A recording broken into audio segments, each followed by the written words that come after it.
Bugun dehqonlar eng ko'p ishlatadigan o'g'it karbamid haqida gaplashamiz. Aynan shu karbamidni noto'g'ri qo'llash natijasida hosildorlik 30-40% ga tushib ketishi mumkin. Keling, eng keng tarqalgan 7 ta xatoni birga ko'rib chiqamiz. Birinchi xato: me'yorni oshirib yuborish. Ko'pchilik azot ko'p bo'lsa, hosil ham ko'p bo'ladi deb o'ylaydi.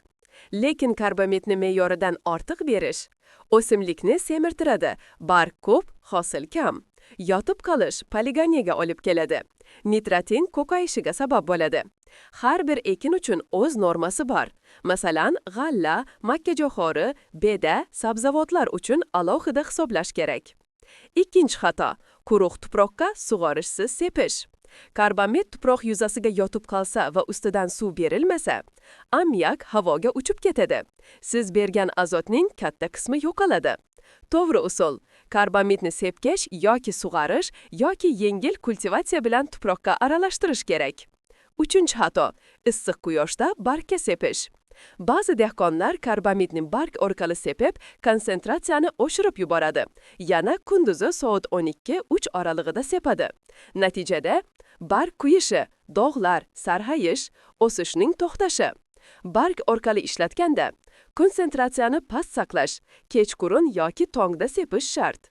To'rtinchi xato: urug' bilan birga chuqurga solish. Karbamidni to'g'ridan-to'g'ri urug' bilan bir uyaga solish ham xato. Bu yosh ildizchalarni kuydirishi, unib chiqishni sekinlashtirishi, puch joylar ko'payishiga olib keladi. Ishqoriy pH yuqori bo'lgan yerga yuzasidan tashlab qo'yish, pH yuqori bo'lgan, ohaklangan yoki sho'rlangan yerda karbamidni shunchaki yuzasiga sepib qo'yish, azotning katta qismi gaz holatida yo'qolishiga, iqtisodiy zarar va past hosildorlikka olib keladi. Bunda yerda karbamid va albatta tuproqqa aralashtirilishi va yomg'ir sug'orish bilan tezda ichkariga kirishi kerak. Oltinchi xato: qishda muzlagan tuproqqa zapaska sepish. Ba'zan dehqonlar qishda sepib qo'yay, yozda baribir singib ketadi deydi. Aslida qor va muz bilan azot oqib ketadi, yuvilib tushadi.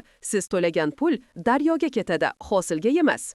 Azotli o'g'itlar o'simlik ishlata oladigan faslga yaqin vaqtda berilishi kerak. Yettinchi xato: faqat karbamidga suyanib, boshqa elementlarni bermaslik.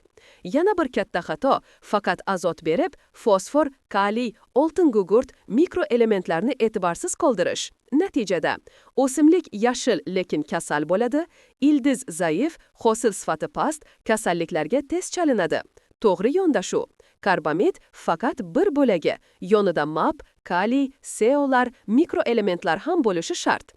Demak, karbamid juda foydali, lekin me'yorni oshirmaslik, quruq yerga sug'orishsiz sepmaslik, bargni kuydirmaslik, urug' bilan aralashtirmaslik, ishqoriy yerda yuzada qoldirmaslik, qishda zapaska sepmaslik, faqat azotga suyanmaslik kerak. Agar bu xatolardan qochsangiz, hosilingiz barqaror va sifatli bo'ladi. Videoni yoqtirsangiz, like bosing, Agromaslahat Global kanaliga obuna bo'ling va karbamid bo'yicha savollaringizni izohlarda qoldiring.